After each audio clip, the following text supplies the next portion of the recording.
I'm Matt Barrett. I'm a concept artist at ArenaNet, and I designed the Asura, so I'm going to draw one for you today. Okay, I'm going to start with some basic construction lines here. Just sort of feeling out. I kind of know where the head needs to be, so I'm just sort of feeling out my awareness of the space here. Sort of a flat jaw, little button nose, sort of the little cute element. Cheekbone there, sort of flat, sort of reptilian or amphibian jaw, and sort of a disdainful or annoyed expression. I want to give them their own sort of humanity, or just a certain set of emotional cues. They're very complex. They're not just creatures. Sort of a scowl there, and sort of setting stage there with a little bit of a costume element, just to sort of anchor it, so not just a floating head. Just sort of a plain basic hairstyle. I'm not going too crazy here. It's mostly about the expression and construction I'm interested. So,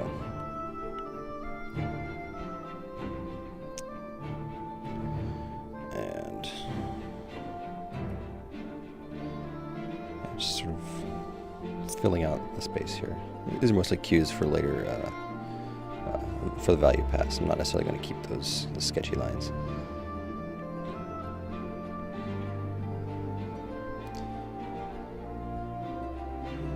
Just kind of establishing what I want to keep there.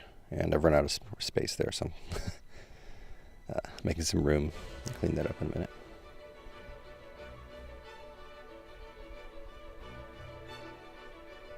I like to think these guys are pretty proud of their ears, so it's important to make sure I've got the whole ear. They're cave dwellers, so or originally. And just kind of trying out some stuff. I think this is not going to work very well, so I've got to knock the opacity down.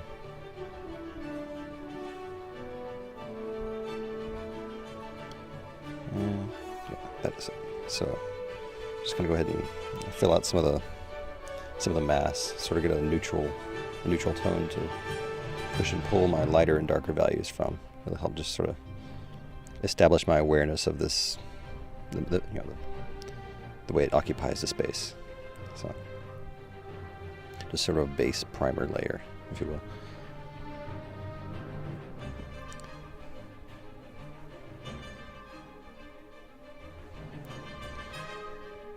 And now I'm going with some darker tones to sort of, this is pushing the values into darker areas, so it helps to establish the light a little more definitively.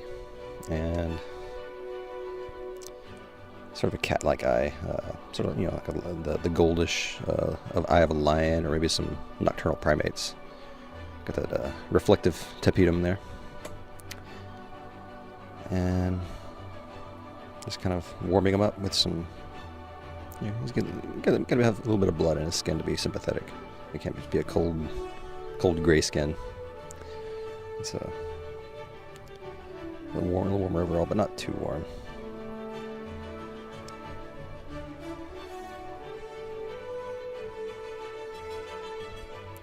And when I do that, I'm just I'm kind of giving an idea of where I still have areas unpainted, where it's sort of a full white. I don't want to leave too many areas like that. We can kind of unbalance the value distribution.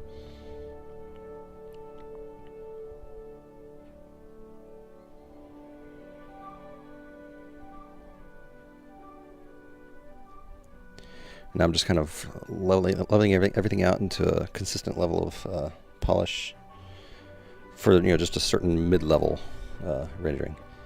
I'll go in and harden things up a little later and tighten things up.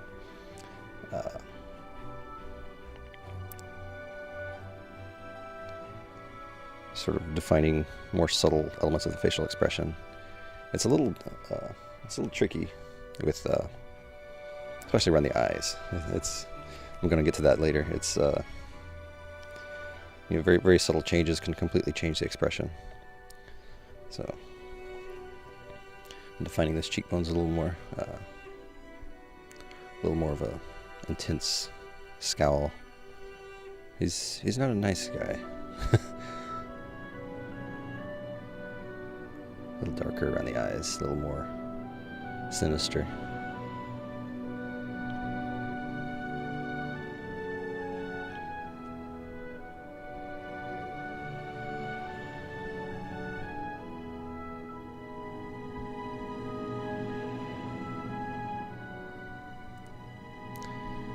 So this is basically just tightening up the rendering. Most of it's kind of how it's going to be, and this is all very sort of technical. Just keeping the lighting in mind, giving a little modeling to the skin there, make it a little more alive. You know, living skin is not evenly colored, so a little more of a living essence to him.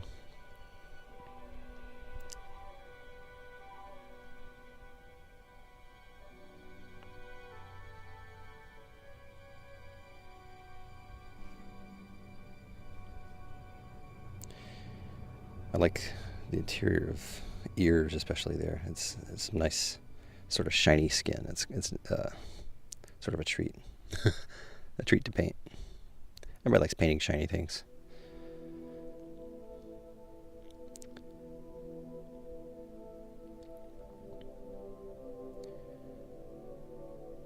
And sort of hardening up the shadow there to sort of intensify the light.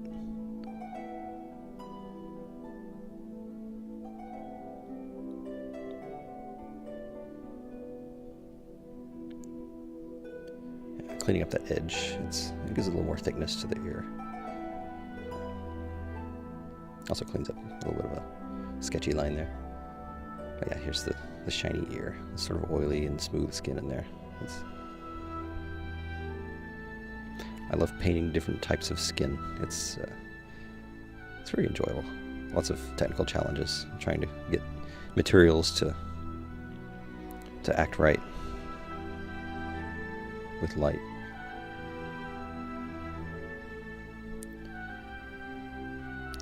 And getting the detail in the interior of the face, there's not a lot of room there, so I had to decide what to keep and what not to. So I can't have too many creases or folds, or else it gets really, really busy, and you sort of lose the expression.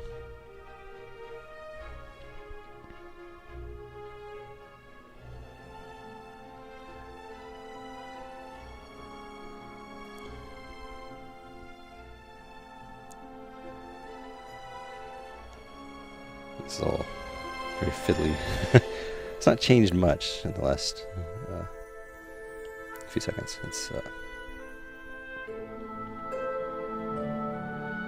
And it's just about finished. Just kind of cleaning up the edges. There we go. It's done. And that's how to draw an Asura.